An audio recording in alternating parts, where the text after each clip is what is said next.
On démarre? Qu'est-ce que vous en Oui, pensez? oui. Oui, alors déjà, je voudrais remercier tous les participants à cette rencontre thématique du Cyprès.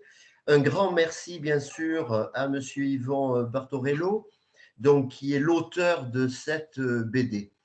J'en profite pour souhaiter à tous les participants forcément une bonne année, une bonne santé. Par les temps qui courent, ça paraît fondamental.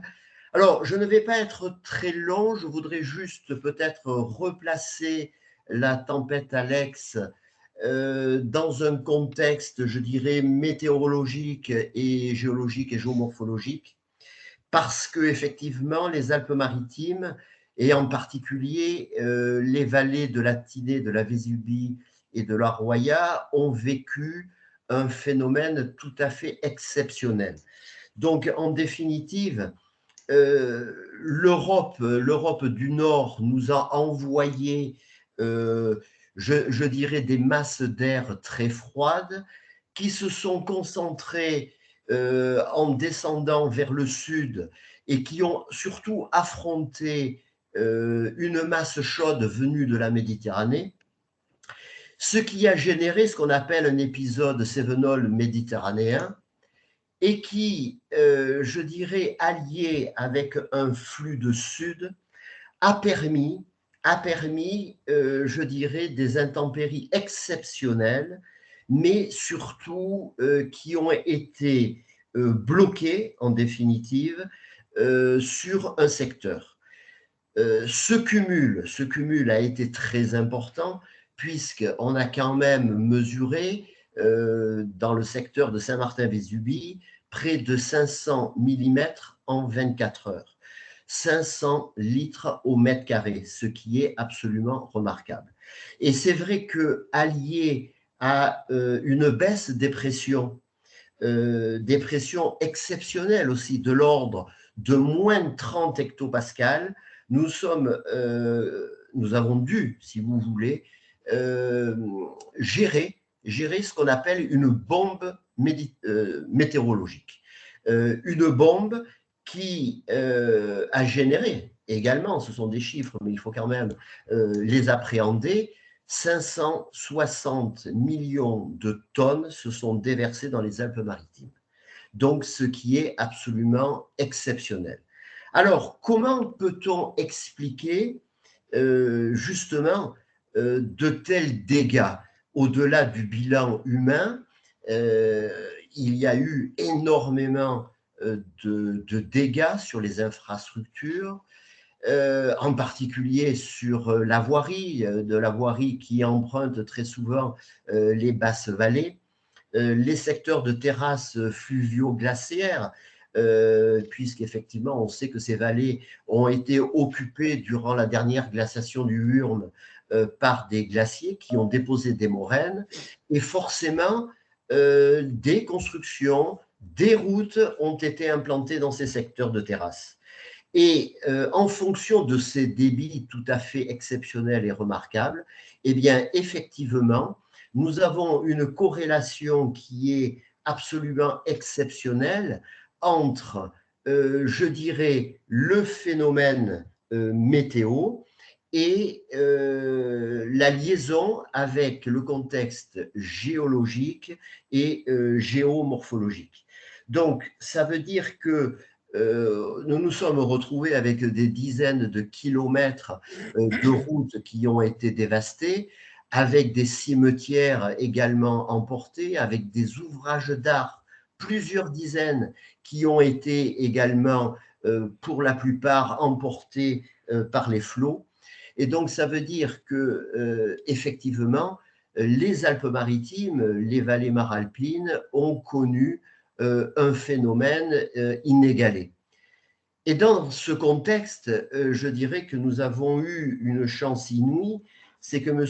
Yvon Bertorello, qui est auteur, et le dessinateur Cédric Fernandez ont réagi très vite et ont retranscrit ces moments dans le cadre d'une bande dessinée. Donc c'est une démarche qui est totalement innovante, qui demande une suite évidente dans le cadre de la résilience de ces territoires, de la réactivité des pouvoirs publics, des élus, des associations, des bénévoles qui œuvrent encore aujourd'hui et pour encore demain et pour de nombreuses années à la reconstruction de ces territoires.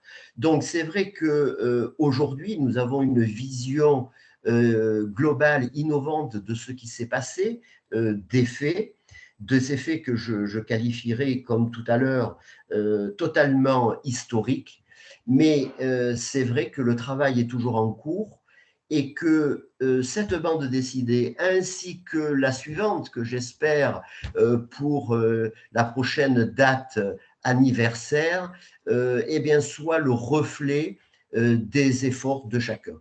Donc, un grand merci, je ne veux pas être beaucoup plus long, un grand merci pour ce travail, pour cette participation et à tous ces acteurs de la gestion de crise et à tous ces acteurs de cette reconstruction qui n'est pas difficile, qui n'est pas simple, qui est au contraire très difficile, mais qui est aujourd'hui bien engagée. Donc, un grand merci à tous. Merci beaucoup, Monsieur le Président. Je suis désolé que Cédric Fernandez ne puisse pas se joindre à nous. Il doit avoir un empêchement, parce qu'en général, il aime bien ce genre d'échange. Mais bon, on va faire avec. Quand on a eu l'idée de, quand il y a eu la tempête déjà, tout de suite, vraiment dans les tout prochains jours, j'ai eu l'idée de faire quelque chose. Voilà. Chacun fait ce qu'il a à faire en fonction de ses possibilités, de ses talents et de l'endroit où il se trouve. Moi, étant auteur de bande dessinée, habitant dans la région, ça m'était impossible de ne rien faire. Donc tout de suite, j'ai contacté des amis auteurs de bande dessinée avec lesquels j'ai fait pas mal de projets. Et j'ai pensé que Cédric Fernandez, c'était vraiment le dessinateur pour ce genre de projet, parce qu'on avait déjà fait une BD malheureusement aussi négative sur Notre-Dame de Paris, où on racontait la nuit du feu. Et là, je me suis dit que son dessin serait vraiment parfait, d'autant plus il habite dans la région près de Brignoles. Il était aussi sensibilisé à cette question. C'est un peu comme ça que le projet est né. Tout de suite, j'ai pris contact avec les institutions locales parce que je me suis dit qu'on ne pouvait pas faire ce projet sans le soutien des institutions, qu'elles soient publiques ou privées, mais en particulier les institutions publiques, la région, le département, les communes, enfin, etc. C'est un peu comme ça que le projet est né. Et ensuite, on a fait les repérages quand on a eu des accords de principe. Et Cédric Fernandez est venu plusieurs fois et on a arpenté toutes les vallées, en long, en large. On a fait des centaines de kilomètres, voire plus que ça, en plusieurs fois dans toutes les vallées pour rencontrer les gens, les intervenants, les familles, se rendre compte de la situation. C'est un peu comme ça que le projet a été ficelé. Mais normalement, comme j'ai l'habitude de le dire, une bande dessinée, il faut une année. C'est le minimum. Minimum entre l'idée et la sortie en librairie, c'est le strict minimum. Là, il a fallu qu'on fasse un peu dans l'urgence, comme vous l'avez dit tout à l'heure dans votre introduction. On ne pouvait pas attendre longtemps pour faire cette bande dessinée, il fallait réagir. Et on a réagi à chaud, immédiatement. Et donc, on a eu, évidemment, on a fait le travail qu'on a fait dans le temps qui nous était imparti, à savoir moins de 6 mois. Et c'est un challenge de faire un projet ambitieux comme celui-ci en un temps aussi court. Donc, j'espère que maintenant, on va avoir les institutions publiques et privées vont réagir beaucoup plus rapidement, vont donner leur accord. On a déjà commencé à les contacter. Les retours sont plutôt positifs. Mais nous avons déjà commencé de notre côté pour pas se retrouver dans le cas de figure de l'année dernière où on a dû faire une BD en moins de 6 mois. Donc là, on est en train d'imaginer la suite, à savoir la reconstruction. Il faut que vraiment qu'on donne espoir aux vallées et qu'on parle de l'engagement des élus des différentes institutions publiques pour refaire vivre nos magnifiques vallées, quoi. Et c'est pas évident parce que c'est très compliqué, les dégâts sont nombreux. Quand je parle de la tempête Alex à l'extérieur de notre département, malheureusement, je constate que les gens ne se rendent pas compte réellement de la situation. C'est pour ça que c'était important que le président de la République vienne attendre, non pas en hélicoptère, mais en voiture, parce qu'il a remonté la vallée de la Roya. Il s'est arrêté partout sur les chantiers. Il s'est rendu compte que 1 an et demi après, la situation est encore dramatique. Il y a encore beaucoup de travail à faire. Certes, beaucoup de choses ont été faites, mais encore beaucoup d'autres choses sont à faire. Donc, c'était important, je pense, qu'ils viennent sur place se rendre compte. Parce que les élus locaux, ils sont au quotidien dans la situation. Ils voient les élus, ils entendent, ils se rendent sur place en permanence, donc ils se rendent compte de la situation. Mais vu de Paris, vu de l'Élysée ou de Matignon, c'est sans doute un peu plus compliqué, d'autant plus qu'ils n'ont pas que ce genre de problème à gérer. La France est un grand pays et malheureusement des problèmes, il y en a un peu partout. Mais la tempête Alex fut quand même un problème majeur, comme vous l'avez bien expliqué au début, un phénomène méditerranéen sans pareil. Je ne sais pas si ça a déjà eu lieu dans l'histoire, je ne pense pas, depuis des siècles, ce genre de choses. Il y a eu des inondations dans les vallées, me semble-t-il, au 18e, au 19e, mais de cette ampleur-là, je ne pense pas. Il me En, en semble tout cas, en tout cas, sachez que le cyprès sera auprès de vous pour mener à bien la suite de votre projet. Mais merci beaucoup. Je pense que les populations attendent la suite, qu'on parle maintenant de la reconstruction. Et je pense que cette BD a du sens et aura autant de succès que le premier volume. Enfin, j'aime pas le terme de premier volume, il ne s'agit pas d'une série, mais là, c'est la même BD qui se poursuit en fait.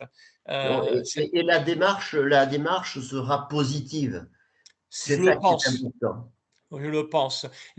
Au début, ça je tiens à le dire, au début, l'accueil fut assez froid de la part des populations et des élus locaux, parce que froid et pour pas dire plus, parce qu'ils avaient été échaudés par des journalistes de télévision qui, eux, cherchaient que le sensationnel, c'était des voyeurs.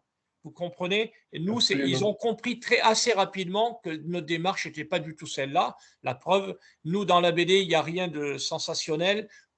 On a été très pudique, beaucoup de respect pour les victimes et pour les disparus. Vous voyez, on ne les voit pas. On nous a demandé pourquoi, parce que c'est volontaire, parce qu'on estime qu'il n'y a aucune raison de les montrer. Il faut avoir beaucoup de respect et de pudeur pour les victimes et pour les familles qui sont là. Donc, c'est une BD très respectueuse de tout le monde, tout en montrant la réalité. Et du coup, l'accueil a été de Marche plus en plus est favorable tout à après. fait légitime et vertueuse. Voilà. Et les gens qui étaient les plus défavorables, c'est-à-dire les gens, les victimes, les familles des victimes et les gens des vallées, ont été les personnes qu'ils ont le plus accueillies. Voilà. On a eu quasiment aucun retour négatif, que des retours positifs et des encouragements et des remerciements. Ça nous a beaucoup touchés. Et ce qui m'a le plus touché, moi, c'est la première fois que ça m'arrive dans ma carrière d'auteur de bande dessinée. Je vais le dire quand même parce que ça me touche. La veuve de l'un des deux pompiers qui a disparu à La Bolène, dans la Dans la Roya, Vésubie, oui. dans la Vésubie, Dans voilà, la est Vésubie, venue à Roquebillière pour faire dédicacer cette BD qu'elle avait achetée au préalable la veille à la librairie. Et je l'ai vue arriver devant moi, donc j'ai fait 7 dédicaces. Et ensuite, elle m'a dit, vous allez m'en donner une huitième.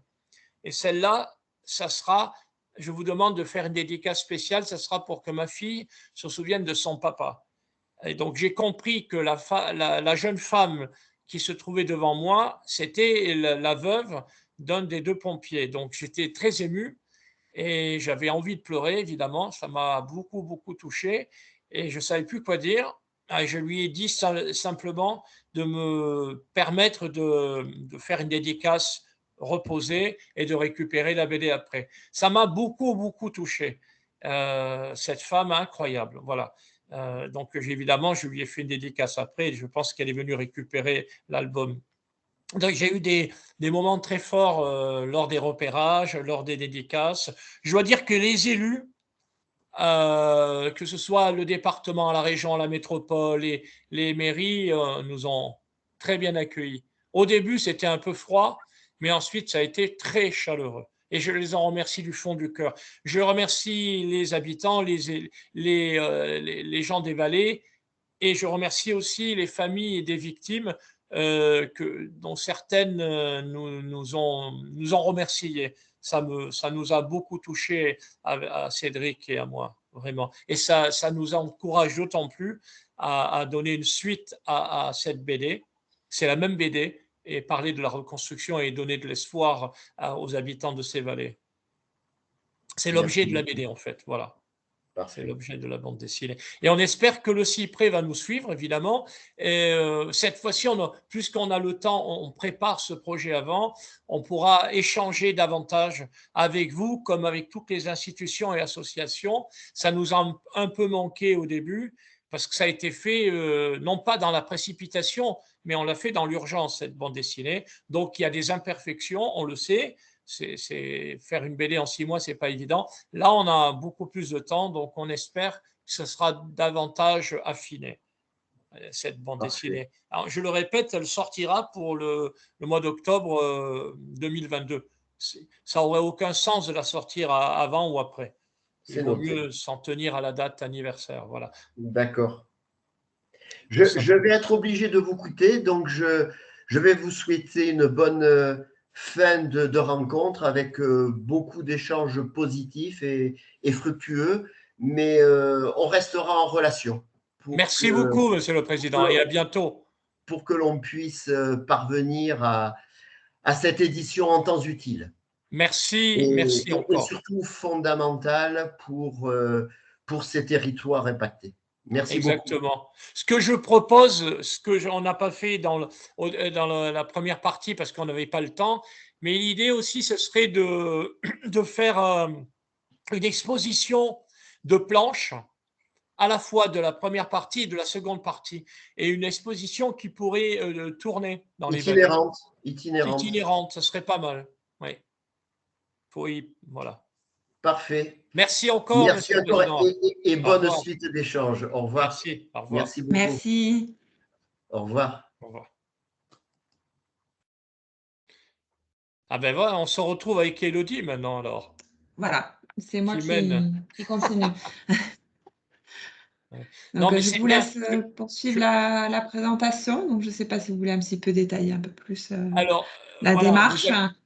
pour que les gens comprennent comment ça se fabrique une BD, c'est un peu compliqué pour cette BD parce qu'elle est un peu hors norme. Normalement, quand on a l'idée d'une BD, c'est préparé une ou 2 années avant, on se documente, on, on lit beaucoup de choses. Là, pour cette BD, il a fallu réagir. Elle est un peu, et puis elle n'est pas fictive, tout est vrai, malheureusement. Donc, il a fallu qu'on aille au plus près de la réalité, de la documentation.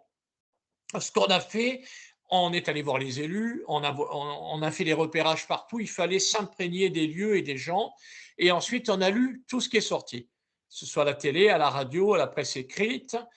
On est allé recueillir le plus de témoignages possible. On s'est aperçu que c'était très compliqué parce que pour le même événement, on avait des témoignages divergents, quelquefois absolument contradictoires, de la part des gens qui avaient subi le même événement, que ce soit en Roya ou en Vésubie.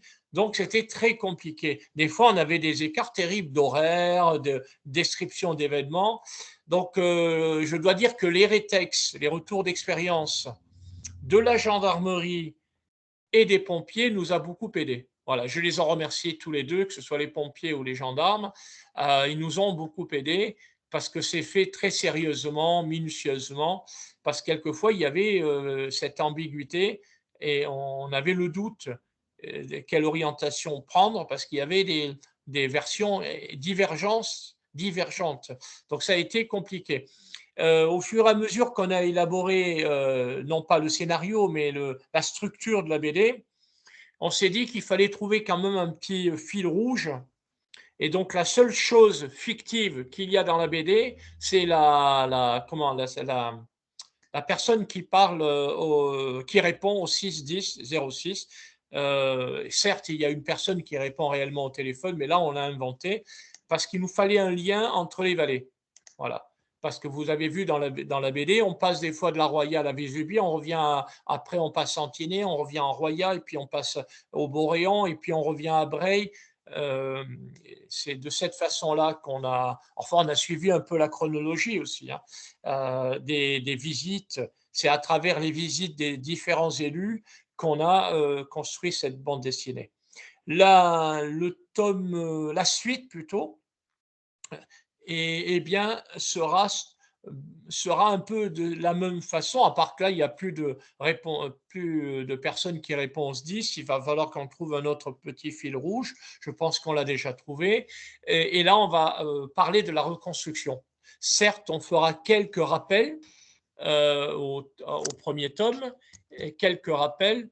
Et oh là là, il y a le soleil qui arrive sur ma... Vous me voyez? Oui.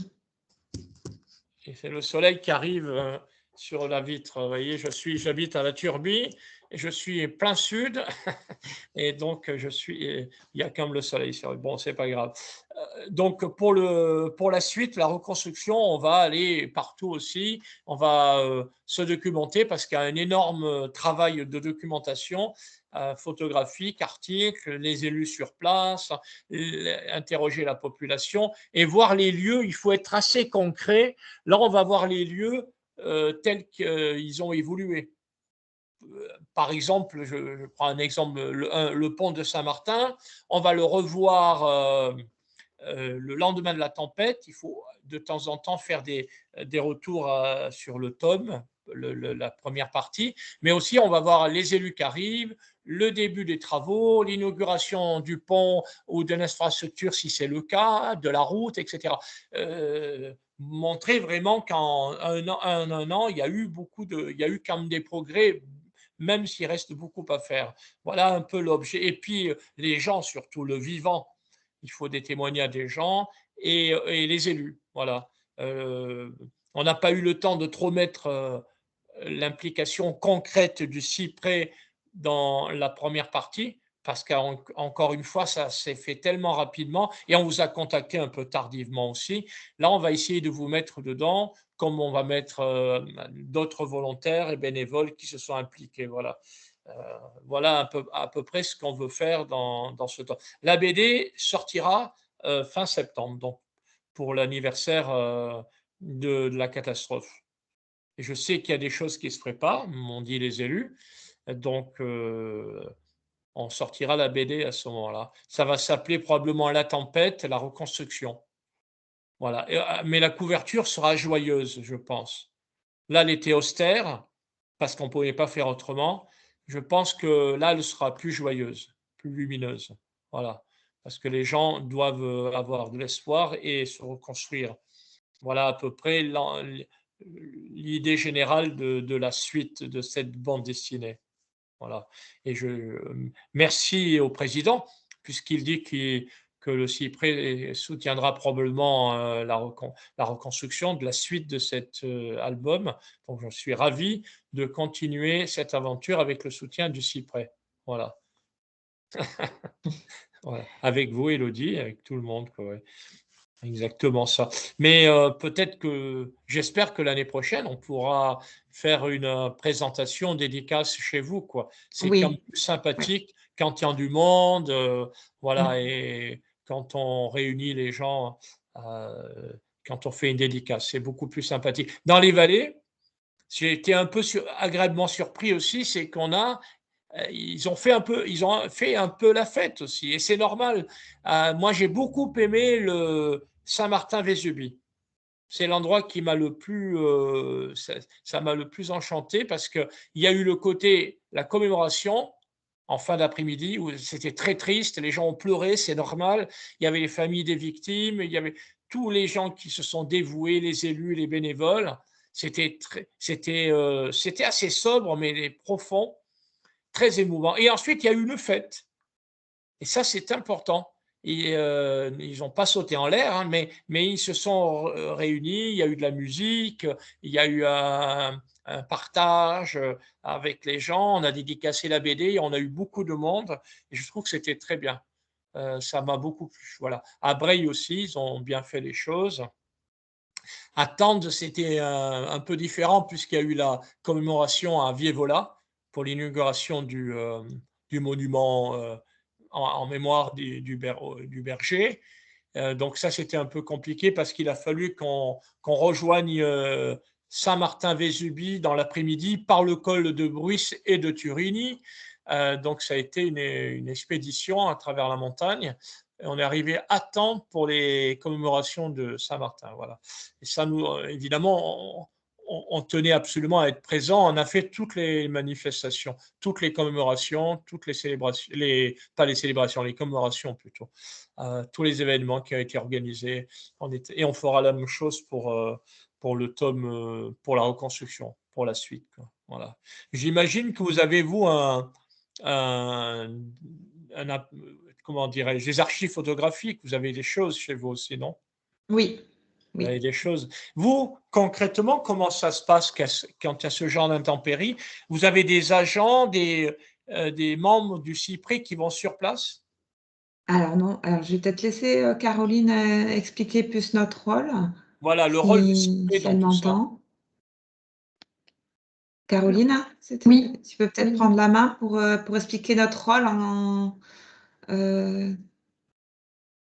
Concrètement, Après crise, comment le CIPRI intervient-il quand il y a une catastrophe? Là, bon, c'est la alors il y a tempête. une particularité sur cet événement, c'est que Michel a été associé dans le cadre de la post-crise pour le diagnostic bâtimentaire suite à la tempête. Dans 2-3 jours après, il a été mobilisé avec l'Association française du génie sismique, la FPS, pour participer du coup au diagnostic sur le terrain d'évaluation des habitations.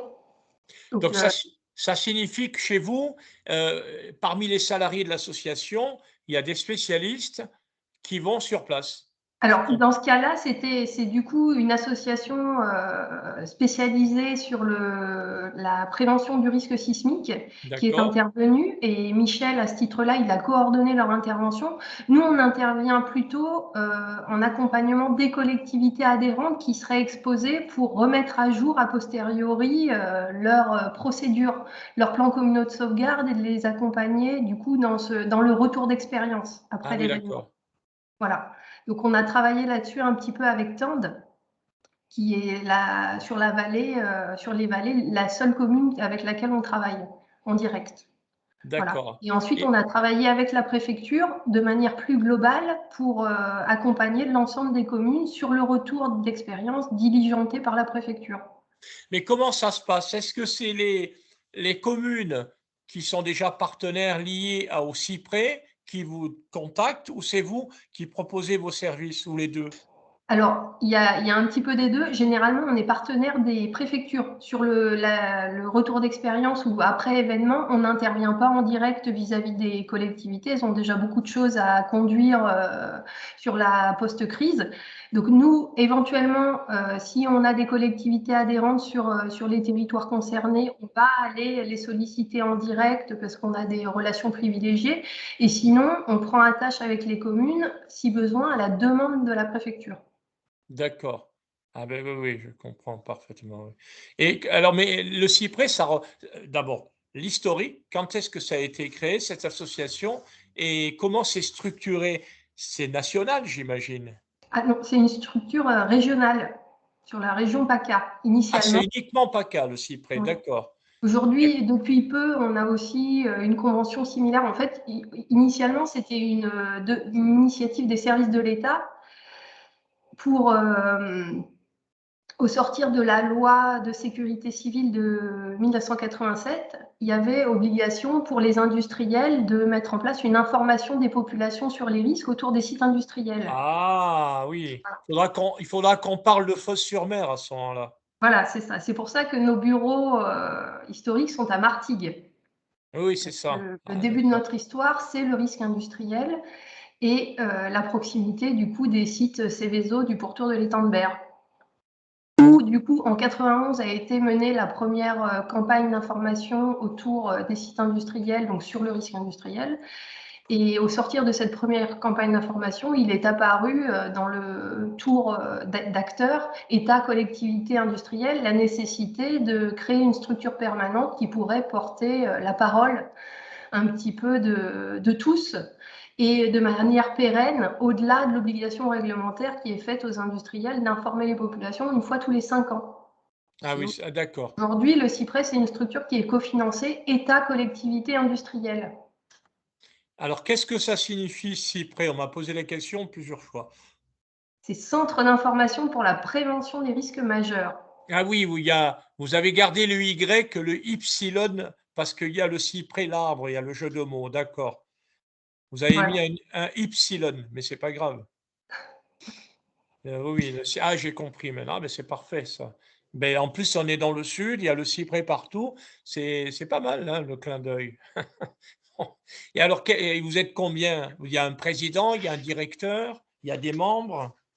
Il y a des membres et puis du coup, il y a 9 salariés permanents en ce moment avec un contrat d'apprentissage en fait. D'accord. Voilà. Et donc, on peut adhérer parce qu'Élodie, qui est très forte pour ça, là, elle recrute. Donc, on va adhérer, il y a un bulletin, on paye une adhésion et on est membre du CIPRES, c'est ça? Non, non, c'est moi qui voulais proposer, monsieur. Ah non, c'est pas Élodie. C'est Marlène. Voilà, parce que le CIPRES est un outil absolument fabuleux, qui est un outil à la fois de formation, d'intervention, etc., qui existe quand même depuis plusieurs décennies. Et lorsqu'on est ensemble, vous le savez, hein, on va plus loin.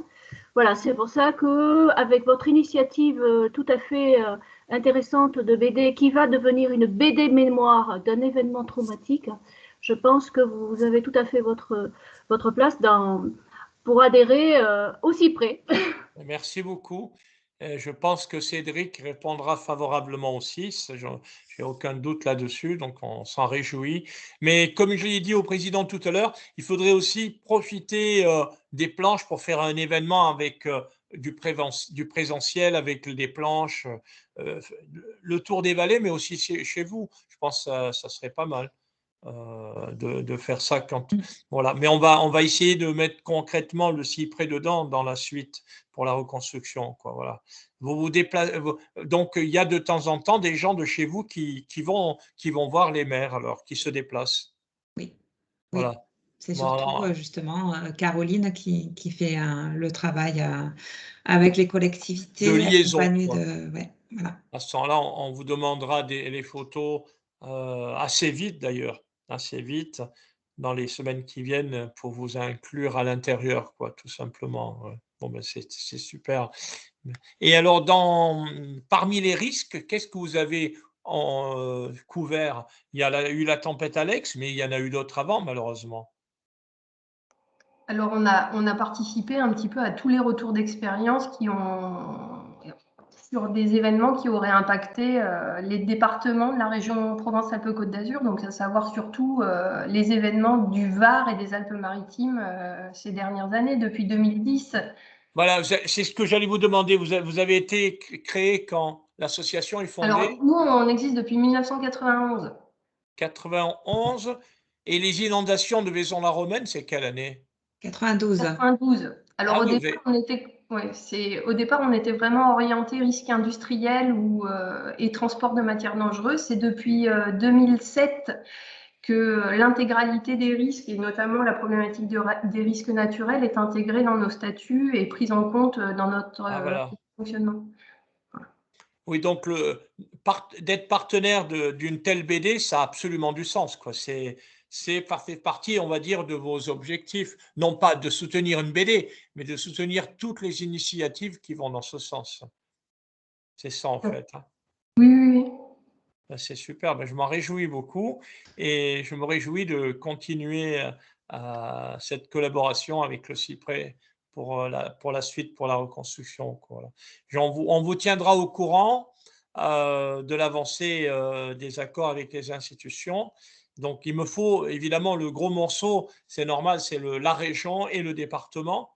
Donc, il faut qu'on ait le soutien des deux.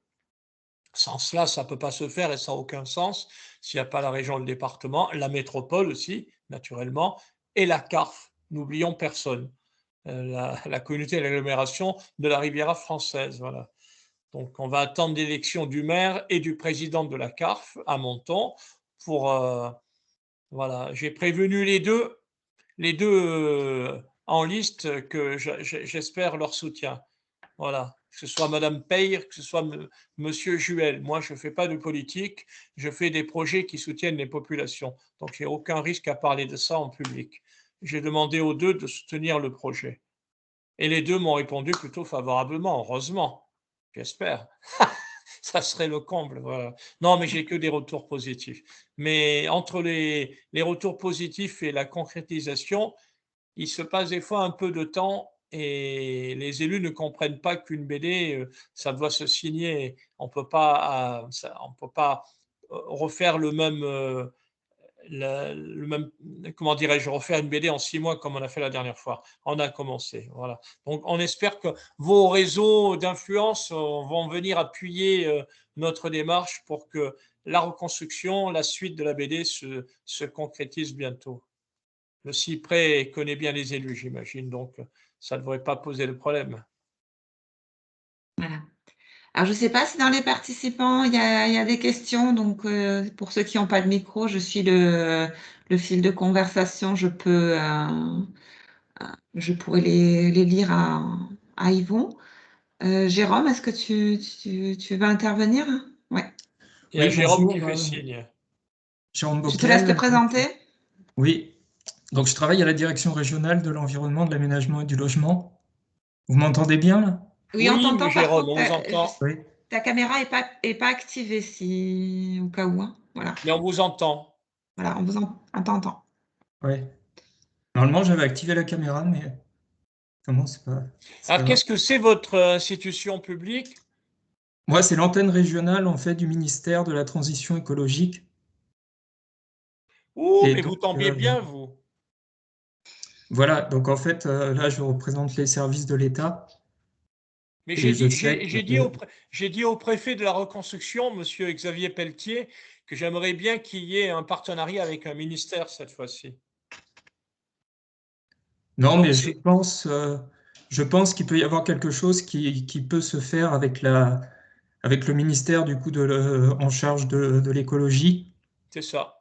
et soit par le biais du coup de l'antenne régionale, ou alors aussi de l'antenne départementale de la DDTM, en fait, Direction départementale des territoires et de la mer. D'accord. Et alors, attendez, il y a, comment s'appelle l'autre institution qui dépend de la préfecture, qui est partenaire? Je suis en train de prendre une BD derrière moi pour voir les logos. Ça s'appelle, attendez. Et tu vas voir Attendez, où est-ce que c'est ça? Non, le Cyprès, c'est vous. Le service en charge de la Ah, ça y est, c'est là. Préfet de la zone de défense et de sécurité, là. Ah, la mission interrégionale. La mission interrégionale. Madame Verriest, la directrice.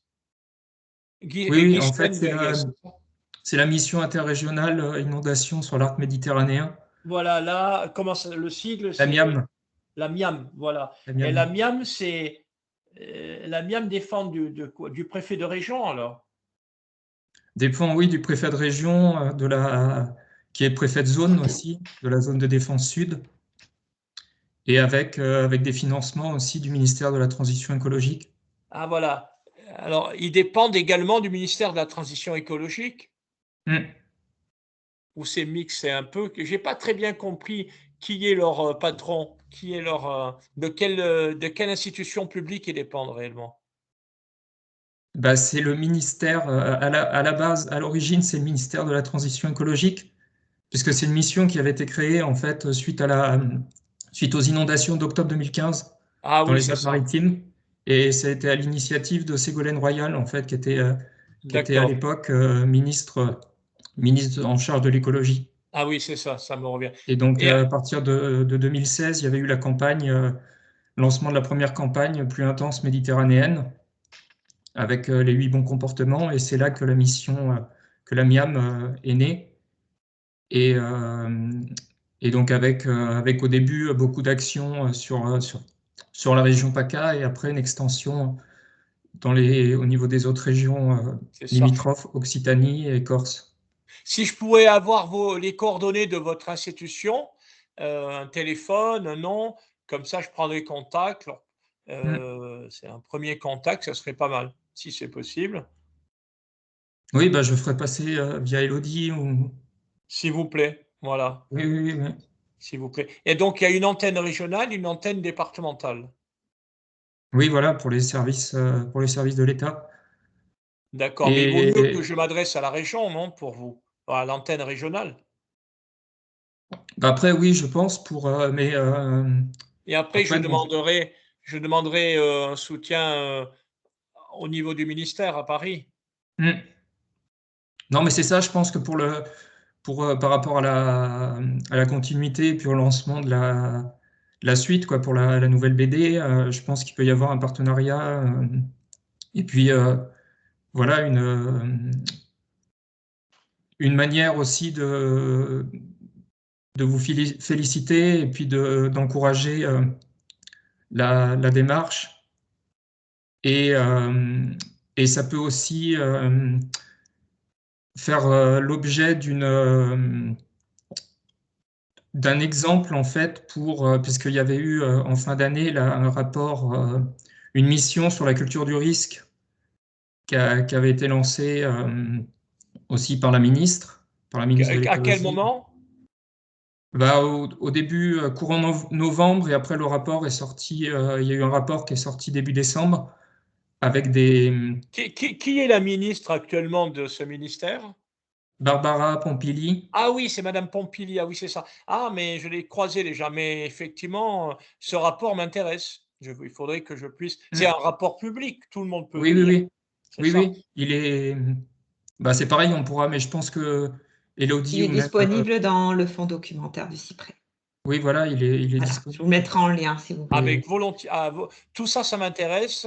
Et en copie visible à Cédric Fernandez aussi, qui absolument, comme moi, a besoin de tout lire, le maximum de choses là-dessus. Et ça devient urgent maintenant parce qu'il faut absolument qu'on se mette au dessin. C'est indispensable pour qu'on ait le temps vraiment de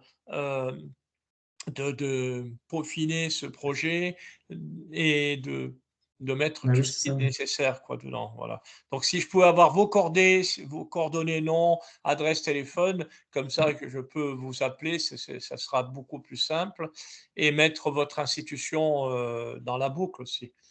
Pour le ministère, je prendrai contact avec le cabinet de madame la ministre, ça ne devrait pas poser de problème. J'espère qu'ils vont soutenir symboliquement ce projet. Il n'y a pas de raison.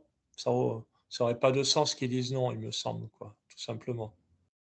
Non, non, je pense qu'il y aura pas de souci, d'autant que il est prévu en fait d'organiser en fait le 13 octobre prochain une journée qui sera nationale en fait, où il y aura des événements un peu partout en France dédiés à la culture du risque et Ah, voilà. à la mémoire des événements. Donc, C'est ce dont a fait allusion le président du département, alors monsieur Ginesi.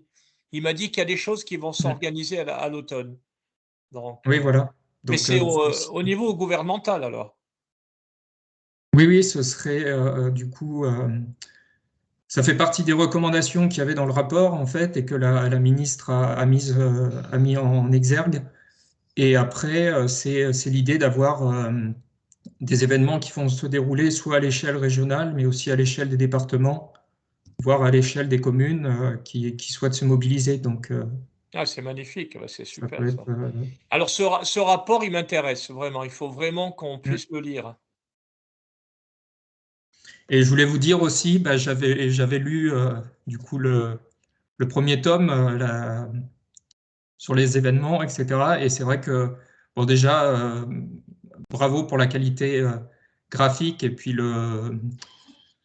le scénario, si je peux dire ainsi, voilà la manière dont vous avez relaté les événements et puis la mise en valeur finalement de toutes les personnes, aussi bien celles qui ont secouru, celles qui ont été en première ligne dans la gestion, et puis aussi les habitants qui ont vécu l'événement, quoi. Vraiment, félicitations pour l'ensemble du document et du résultat.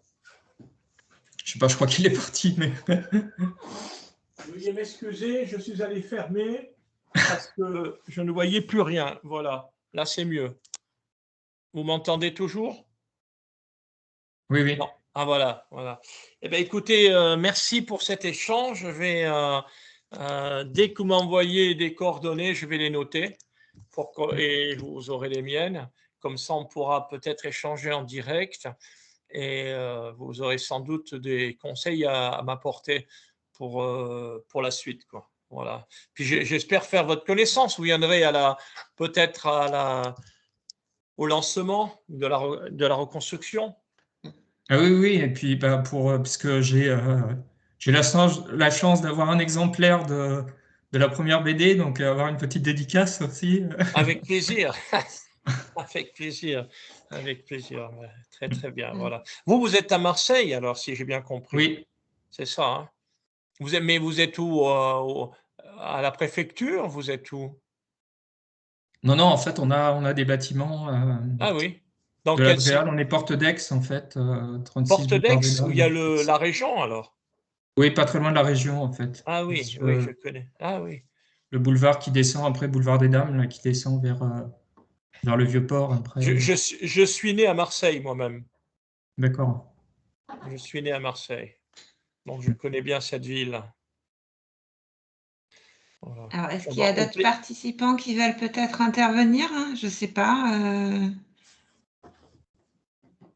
Est-ce que Romain, pour Predict Service, vous avez des retours d'expérience sur Alex? La caméra. Oui, bonjour à tous. Effectivement, alors moi, peut-être petite présentation. Predict, en fait, on est une filiale risque de Météo France. On travaille sur Montpellier. Donc, c'est une entreprise qui a été créée en 2006, donc par Alix Roumaniac. Donc, je ne sais pas si vous connaissez. Du coup, nous, le rôle de notre entreprise, c'est vraiment d'accompagner les communes dans la gestion de crise, donc d'accompagner les élus dans la mise en place des plans communaux de sauvegarde. Tout ça de manière anticipée, puisque on a donc tous les outils pour analyser les phénomènes météorologiques. Et donc, on travaille sur le secteur des Alpes-Maritimes, notamment avec le syndicat, le SMIAGE, qui a été créé en 2017, suite aux intempéries de la Côte d'Azur en 2015. Et donc, avec le SMIAGE, on a un partenariat pour accompagner l'ensemble des communes. Je crois que c'est les 183 communes. Et évidemment, on a eu ce travail d'accompagnement lors de la tempête Alex, à la fois côté Vésubie, côté Roya. Et du coup, pour la petite histoire, alors je ne sais pas si ça a été évoqué quand vous avez réalisé la bande dessinée, quand vous avez fait les témoignages avec certains élus, mais on avait fait un exercice. On avait fait un exercice de simulation d'un scénario d'inondation avec ces communes, notamment Tende, notamment Breil-sur-Roya, 15 jours avant la tempête. Ah bon? Oui, tout à fait. Je suis en Ouais. train de me demander si M. Olaran ou M. Jordan, je ne sais plus, il me semble que l'un ou l'autre a évoqué effectivement cette démarche-là. Oui, oui, il me semble. C'est soit ça. Sébastien Olaran, soit M. Jordan. Ah, Breil, oui, effectivement. Mais vous êtes une société alors? Oui, tout à fait. Donc, on Qui est s'appelle? Predict Service. D'accord. Et vous proposez vos services donc aux communes? Alors aux communes. Après, on a aussi des services aux entreprises. On travaille avec des assureurs.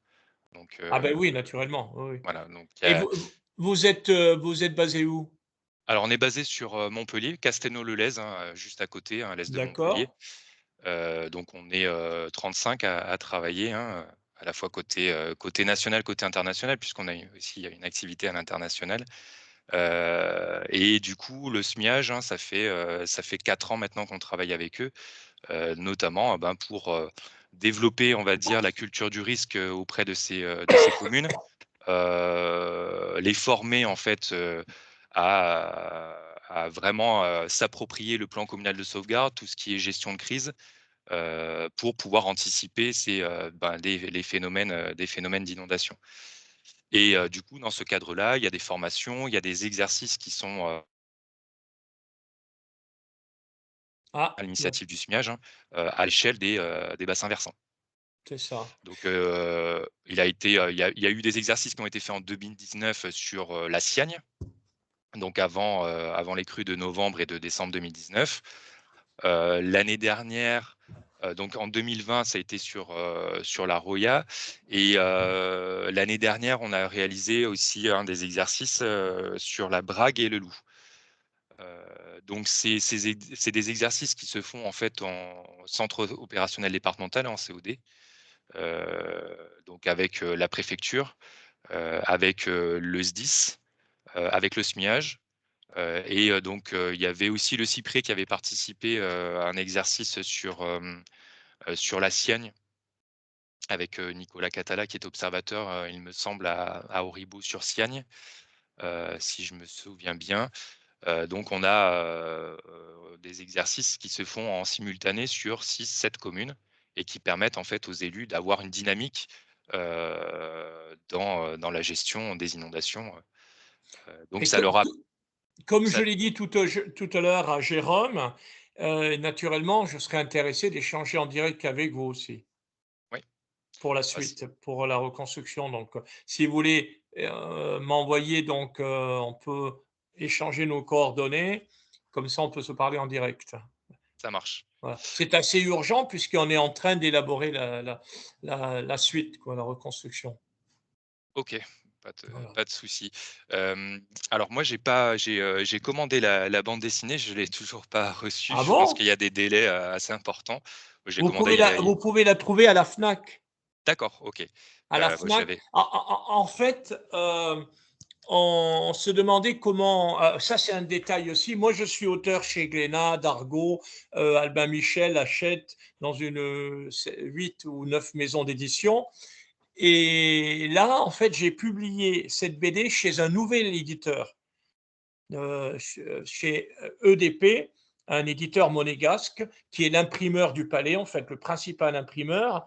Et le directeur de cette imprimerie, je raconte ça parce que c'est important ce détail-là, et a travaillé pendant 15 ans dans l'édition, c'était le président du groupe Elido.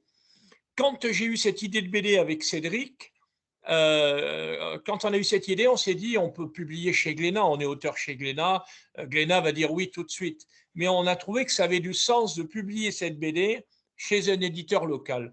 Et du coup, on a publié, c'est le premier ouvrage publié par ce nouvel éditeur, mais nous, on n'est pas nouveau dans l'édition. On a fait plein d'ouvrages chez divers éditeurs. Et donc, on a eu un peu de mal au début pour être distribué parce que c'était une nouvelle maison d'édition. Il fallait être référencé à la Bibliothèque nationale, trouver un distributeur. Et là, on s'est dit que ça n'avait pas de sens de dépenser, ça coûte très cher, de mettre ça en distribution, en mise en place partout en France. Ça n'aurait pas d'intérêt financier puisqu'on reverse une partie des fonds au fonds des sinistrés, de dépenser de l'argent pour la distribution. Du coup, on a pris le parti de mettre en place cette BD uniquement dans la région, dans le département même. On a fait une exception pour la Fnac, 1 mois et demi après parce qu'ils ont été demandeurs. Et du coup, on peut la trouver à la Fnac partout, mais elle n'est pas distribuée ailleurs. Voilà pourquoi vous avez du mal à la trouver ailleurs. d'accord, OK. Voilà. Si je reçois pas, j'irai voir à Alors la Fnac. maintenant, avec la suite, non, ça va se passer mieux. D'abord parce que l'éditeur est référencé maintenant, la BD a été connue, etc. Voilà. Mais ce qui est triste, c'est qu'il y a tellement de catastrophes, de drames, que quand vous parlez de la tempête Alex à Tours ou je ne sais pas où, les gens, ils n'en ont même pas entendu parler, ils ont oublié, si vous voulez. C'est terrible. Avec la multiplication des informations sur les chaînes de télévision, il y a tellement de drames partout. Une fois, c'est une inondation, après, c'est un tremblement de terre, après, c'est un raz-de-marée. Vous avez vu les inondations en Belgique et en Allemagne quelques mois après la tempête Alex, qui était pire encore que la tempête Alex. Donc, c'est terrible, malheureusement. Les gens oublient. Nous, on est en plein dedans, donc on ne peut pas oublier. On est dedans tout le temps, tout le temps, tout le temps. Du coup, voilà, c'était un détail, mais vous pouvez la trouver à la FNAC. Autrement, je vous l'envoie, tout simplement. Ce n'est pas très compliqué, hein, par la poste. Je vous l'envoie dès demain par la poste. Vous me donnez votre adresse postale et je vous la fais envoyer. C'est beaucoup plus rapide, finalement. Ça peut être plus rapide, voilà. Oui, je pense, oui. Pas de voilà, souci. vous me donnerez ça et demain, je vous l'enverrai, tout simplement. Okay, merci. Voilà. Avec plaisir. Et dédicacé. Merci beaucoup. Merci. Voilà. Donc, voilà. Vous passez par Élodie, alors, pour mes coordonnées? Oui. Oui, je vais. Téléphone, mail et tout ça, quoi. Voilà. Je mettrai toutes les coordonnées dans un mail et les contacts, et les documents intéressants. Sans problème. Voilà. Je me permets. Je ne sais pas si quelqu'un d'autre veut intervenir ou si Romain avait une question. Oui, c'est juste pour compléter. Je me permettrais peut-être de mettre les coordonnées du SMIAG, notamment de Raphaël Dreyfus, hein, qui s'occupe aussi qui est référente, hein, sur le secteur, parce qu'au niveau reconstruction, le SMIAG est un acteur assez important, notamment sur la vallée de la Roya. On travaille avec la CARF, hein, pour tout ce qui est reconstruction. Non, mais le SMIAG, on avait l'intention de le mettre dans la suite. Hein, c'est une obligation. Dans le tome 1, on n'a pas eu de place. C'était impossible. Okay. On nous a fait ce reproche-là, mais 54 planches, qu'est-ce que vous voulez qu'on mette? C'était impossible. Il aurait fallu faire 100 planches, mais alors à ce moment-là, la BD ne serait pas sortie dans les temps. C'est le dilemme de ce genre de projet, bien faire et vite, vous imaginez? Donc on a fait ce qu'on a pu, il y a des imperfections, mais c'est peut-être pas trop mal l'ensemble, je me semble, hein, quand même, objectivement, voilà. Ok. Bon, merci Romain. Je regarde ça. Merci à vous. À bientôt. À bientôt. Je ne sais pas s'il y a quelqu'un d'autre qui veut intervenir ou poser une question. Jérôme, tu veux... Je vois que tu as encore la main levée. Est-ce que c'est un oubli ou si tu en... Non, c'était un oubli, mais... Non, il n'y a pas de souci. Bon, Marlène pareil, ou Dominique, vous échangez, Élodie, mes coordonnées avec... Vous transférez à Jérôme aussi mes coordonnées? Oui, il n'y a pas de souci. Voilà, on voit Jérôme, c'est parfait. Non, c'est bon, Élodie, merci. Voilà. Dominique, je ne sais pas si c'est les dernières rencontres qu'on avait eues, n'avait pas de micro de son côté. Elle fait partie de la mairie de Marseille, justement. Si elle nous entend. Non, ça n'a pas l'air de fonctionner. Non. Moi, j'avais peut-être une autre question, ça n'a rien à voir, mais comme vous avez parlé d'une BD sur l'historique de Monaco. Ça sort le 26 janvier prochain avec une préface du Prince. D'accord. Et je prépare aussi avec Stéphane Bern la dynastie des Grimaldi. Je fais beaucoup de BD historiques. Ouais. Non, mais j'aime bien. Dans notre région, j'ai une série sur le monde romain. Je vais vous la montrer. Si je la trouve là, si je l'ai là, 30 secondes, je vais vous la sortir. C'est une série sur le monde romain. Ouais, ok. La série s'appelle Ad Romam. Ad plus accusatif en latin, ça signifie vers Rome. Le tome 1, c'était le trophée d'Auguste à la Turbie. Le tome 2, c'est les fosses de Marius à Fos-sur-Mer, où il y a les raffineries. Fos-sur-Mer, il faut imaginer que dans les années 50, avant qu'on décide de faire cette plateforme européenne, c'était un lieu magnifique à l'entrée de la Camargue, extrêmement protégé, un lieu magnifique.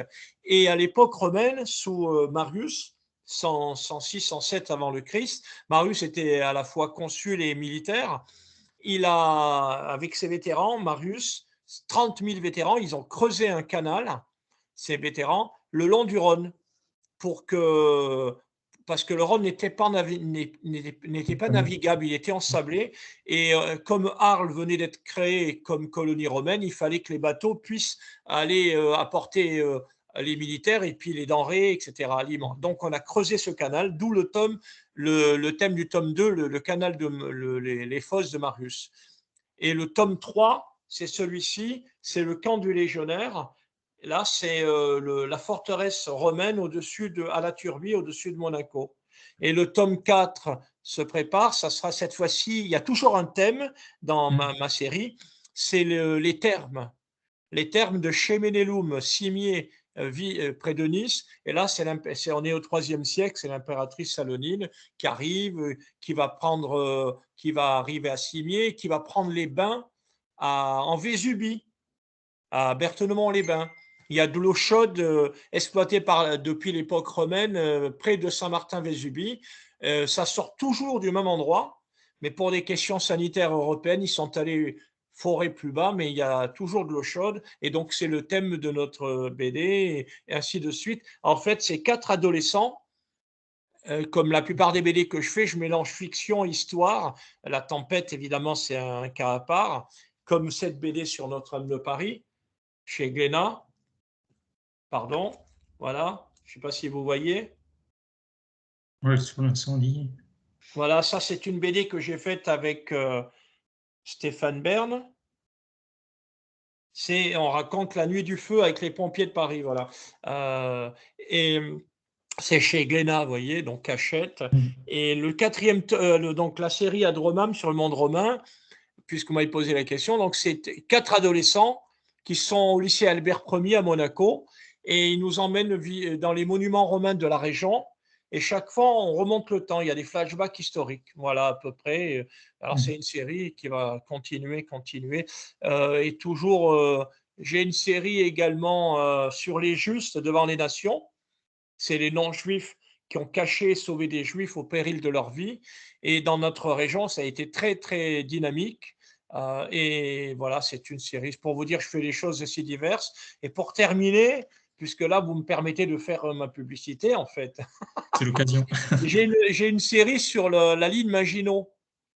Ah ouais, vous voyez, c'est pas du tout la même époque. Donc, les années 30, la ligne Maginot, donc on va dire de la Libye, enfin de la Tunisie, puis c'était protectorat français, jusqu'à Dunkerque. Enfin, de façon concrète, on commence à Roquebrune, Cap-Martin, près de Menton. Et le tome 1, c'est la bataille des Alpes. Voilà. Vous voyez un peu, c'est très éclectique comme projet. J'ai un projet sur le carnaval de Nice aussi, vous voyez. C'est très divers. Voilà. Et toutes ces BD, on peut les trouver partout, dans toutes les librairies, partout. Je suis distribué partout, surtout quand ça sort chez Glénat, chez Dargaud. Une chose qui va intéresser le Cyprès et qui va vous intéresser aussi, j'y pensais plus, j'ai une série qui se prépare, toujours avec Cédric Fernandez. Lui, il arrive à faire 3-4 BD par an parce qu'il travaille bien et vite. C'est un très, très bon auteur de BD. Il est très courtisé par les maisons d'édition parce qu'il travaille bien et vite. Cédric Fernandez, c'est incroyable. Il est capable de faire, vous voyez, une BD en 6 mois, alors que d'autres mettent une année.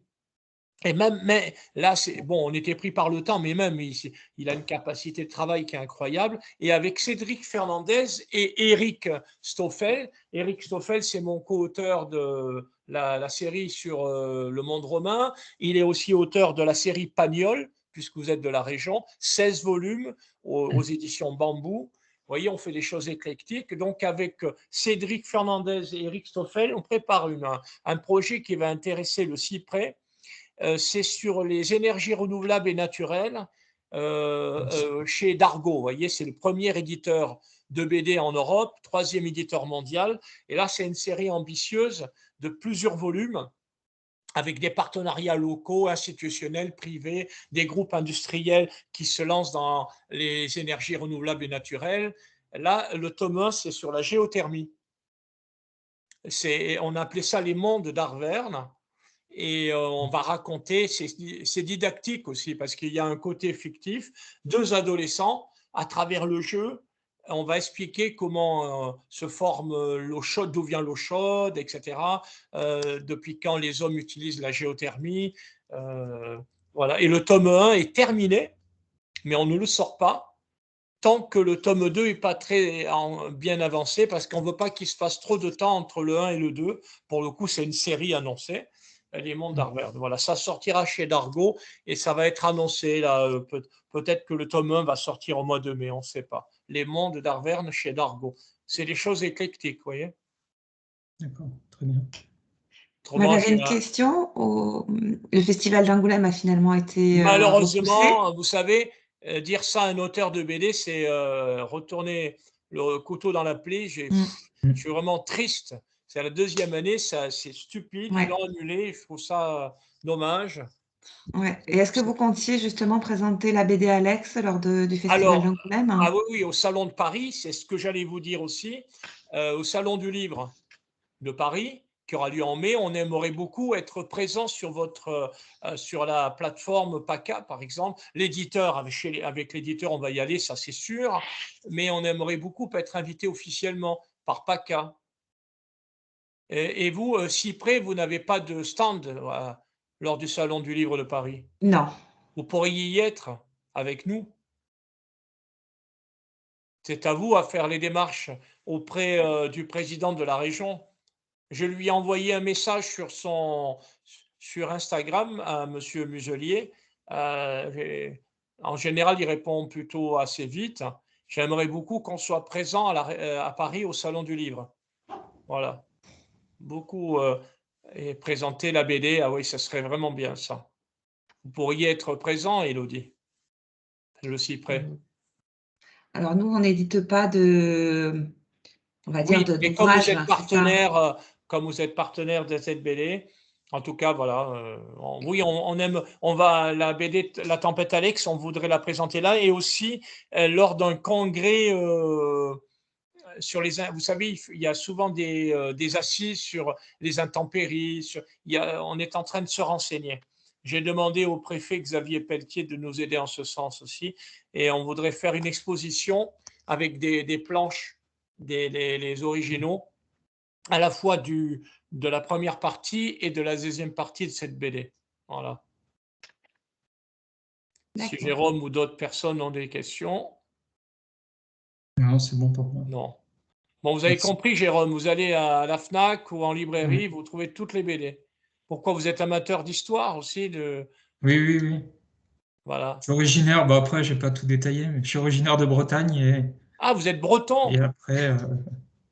Alors, figurez-vous que j'avais sollicité le département du Morbihan, le maire de Vannes et le maire de Quiberon. Je connais très bien cette région, j'adore cette région. Je suis aussi réalisateur de reportages pour la télé, pour 7 à 8, j'ai fait plein de choses pour plein d'émissions sur France 2, etc. Et j'avais tourné pour la télé, j'ai tourné plusieurs fois à Quiberon, à Presqu'île-Quiberon. Je connais bien cette région, c'est superbe. Et donc j'ai sollicité les 2 maires pour la tempête Alex, parce qu'elle a commencé en Bretagne. Voilà, c'est ce que je voulais dire. Ça a commencé là. Ils n'ont pas voulu. Ah bon? Ils n'ont pas voulu. Ça ne les intéressait pas. Ils m'ont dit non. C'est dommage parce que tout est parti de là finalement. Tout est parti de là et on n'a pas eu la place matérielle dans la BD de le mettre. C'était impossible. Autrement, on voulait commencer 2 planches en montant douce, pour que les gens comprennent comment ça se forme une tempête. Et donc, on voulait pourquoi pas, peut-être qu'on pourrait les convaincre maintenant et dans la suite, parce qu'on veut faire 2 ou 3 flashbacks par rapport au tome 1, si je puis dire, c'est normal. Et on pourrait mettre ce détail qu'on n'avait pas pu mettre dans le premier. Voilà. Parce que naturellement, dans le BD, la suite sur la reconstruction, on doit faire allusion, on ne peut pas ne pas faire allusion directement à ce qui s'est passé. Donc, il y aura 2 ou 3 flashbacks. Voilà, donc les Bretons n'ont pas été réactifs. Hein. Ils m'ont dit Kenavo, c'est tout ce qu'ils m'ont dit. Voilà. Non, c'est vrai. Peut-être en passant par les services de l'État, finalement, Par la préfecture? préfecture ou Dréal. les DREAL. Ah, la DREAL, ah oui. Ah bon, Moi, mais je à peux ce essayer de moment-là, ouais. voir, parce que j'ai travaillé aussi, À la avant de venir DREAL? en PACA, j'étais en DREAL Bretagne, donc je peux peut-être essayer de voir Avec grand, grand plaisir. avec mes collègues. Ah ouais, mais moi, je me suis dit, quand la BD va sortir, ils vont être déçus. Ils vont dire, mais pourquoi on n'est pas là-dedans? Parce que ça m'arrive pour des BD déjà. Quelquefois, les gens disaient, le maire ou le président de la région disait, c'est pas possible, comment ça se fait qu'on n'est pas là-dedans? Ça nous concerne. On est là pour promouvoir la région et on n'est pas dedans. Même pas symboliquement. Mais vous savez comment ça se passe et les institutions, c'est compliqué. Oui, Quelquefois, voilà, puis ça dépend beaucoup des personnes aussi, quoi. ben oui, il y a des personnes qui sont réactives, voilà. Allez, je ne devrais pas le dire, mais je vais quand même le dire. Pour un autre projet à Monaco, qui n'a rien à voir du tout, il se trouve que le ministre d'État aujourd'hui, qui a été préfet en PACA, hein, Monsieur Dartour, Pierre, il est amateur de bande dessinée. Donc c'est très facile avec un homme comme Monsieur Dartour de parler de BD. Il adore la BD, il a des planches de BD. Vous allez dans son ministère à Monaco, dans ses bureaux, il y a des planches BD. Il est connaisseur, il adore la BD. Donc c'est très très facile de vendre un projet à quelqu'un qui aime lui-même la BD et qui sait qu'avec la BD, on touche tout le monde. Avec une BD, c'est important, c'est un instrument énorme de propagande au sens étymologique du terme, je veux dire, parce qu'on touche toutes les classes sociales, toutes les générations. Les jeunes qui ne lisent plus de BD, je vois avec mes neveux, mes nièces, qui sont sur les tablettes et tout, et rentrent dans les librairies de BD. Pas que des mangas, ils achètent des BD classiques, ils lisent les BD. C'est assez surprenant. C'est en plein développement, en plein essor, la BD. C'est pas du tout en chute libre, au contraire. C'est l'une des rares littératures qui est en plein développement. On ouvre des librairies de BD, il y a des maisons de BD qui se montent, et c'est en pleine croissance. C'est assez surprenant. Alors qu'on Puis il est y a dans un champ d'investigation aussi illimité. Ah oui, ça plaît beaucoup. Ce mixte à la fois entre le dessin et l'écriture, ça plaît beaucoup. Alors il y a tous les styles, hein, voilà. On m'a proposé de faire un manga, mais j'aime pas trop le manga personnellement, donc peut-être que je vais finir par céder un de ces quatre. On va voir. Pour le moment, c'est plutôt réaliste ce que je fais, historique. Voilà, bon, on verra bien. Bon, plaisir de vous croiser, Jérôme, alors. Ouais, au plaisir aussi. Voilà. Merci en tout cas. Kenavo. Kenavo. Donc, merci beaucoup. Je ne sais pas si d'autres personnes veulent intervenir. Sinon, je pense qu'on a peu fait le tour. Voilà. Ben, merci beaucoup à vous tous, à Élodie, à Jérôme et à tout le monde.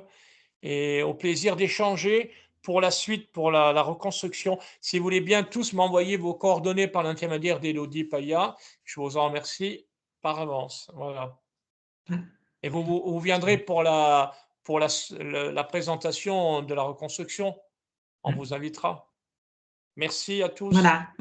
Au revoir. Merci à tous d'avoir participé. Et puis, ben, écoutez, à la prochaine. Donc, je pense qu'on fera une rencontre thématique Viens là, viens. en février. Viens ici, viens. Regardez, il y a quelqu'un qui va vous dire au revoir. Viens ici, viens là. Regardez. Ah. Regardez. C'est Mademoiselle Belle. Mademoiselle Belle, elle m'a suivi dans tous les repérages, dans toutes les vallées. Elle les connaît tout par cœur. Elle est allée dans toutes les vallées. Elle les connaît, elle a arpenté dans le Mercantour, elle est allée partout. Voilà. C'est Mademoiselle Belle. Je vais la mettre dans la reconstruction. Voilà, ça sera elle le fil conducteur alors. Voilà. Le clin d'œil. Bon, merci beaucoup à tous. Voilà, merci à vous. Et puis donc Merci. au côté Cyprès, je pense qu'on fera une prochaine rencontre thématique en février. Pour l'instant, le thème n'est pas encore défini. Donc si vous, de votre côté, vous avez un thème ou un sujet qui vous tient à cœur que vous voulez qu'on présente, il n'y a pas de souci, faites-moi le passer. Et oui, le radon, ça peut être sympa. Ouais. On pourrait faire une rencontre sur le radon, à voir avec les services plutôt de l'État, je pense, niveau ARS, pour parler de ce sujet-là. Voilà, si vous avez d'autres thèmes, voilà, de me faire passer. Voilà. À bientôt. Ouais, bonne Passez journée. une bonne journée. Merci, au revoir. Au revoir. Au revoir. Au revoir.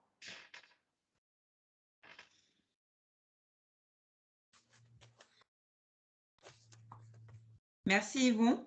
Au revoir, merci Élodie. À bientôt. Et puis au plaisir.